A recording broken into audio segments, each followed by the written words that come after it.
Ces derniers mois, au Parlement européen, il y a eu une bataille invraisemblable sur les nouvelles techniques génétiques des semences. On n'appelle plus ça OGM, ça ne fait pas propre, il paraît, parce qu'ils ont des mauvais souvenirs, parce qu'on a gagné la première bataille.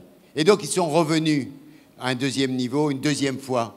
Et puis, ils appellent ça les nouvelles techniques de multiplication. Donc, on ne parle plus d'OGM. Et ils disent, mais il ne faudra pas étiqueter. Parce qu'en fait, c'est naturel, ça se fait dans la nature.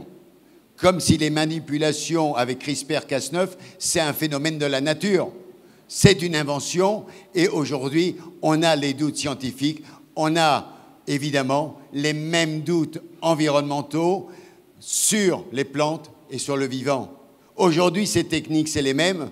On reprend de nouvelles technologies pour imposer les herbicides et pour imposer les pesticides. Ça veut dire qu'on est en train, actuellement au niveau de l'Europe, de vouloir imposer une nouvelle législation en dehors de la législation OGM pour permettre à Bayer, Monsanto et quelques autres de continuer à contrôler le marché des semences contre les paysans. Il va falloir bloquer ce processus. Il va falloir le bloquer parce que derrière ce processus, il a le soutien de tous ceux contre qui nous nous battons, que ce soit la droite, que ce soit l'extrême droite, que ce soit les libéraux. Ils sont tous en soutien de cette proposition. Est-ce qu'on peut accepter ça? Non, ce n'est pas le choix qu'ont fait les citoyens européens il y a déjà plus de 10 ans en disant on est contre les OGM. Eh bien aujourd'hui, ce combat, il va falloir le recommencer et ceux qui vont être élus, ils vont devoir continuer ce combat. Et moi, je leur dis d'ores et déjà, si vous ne le faites pas, il va se passer la même chose qui s'est passé il y a 20 ans.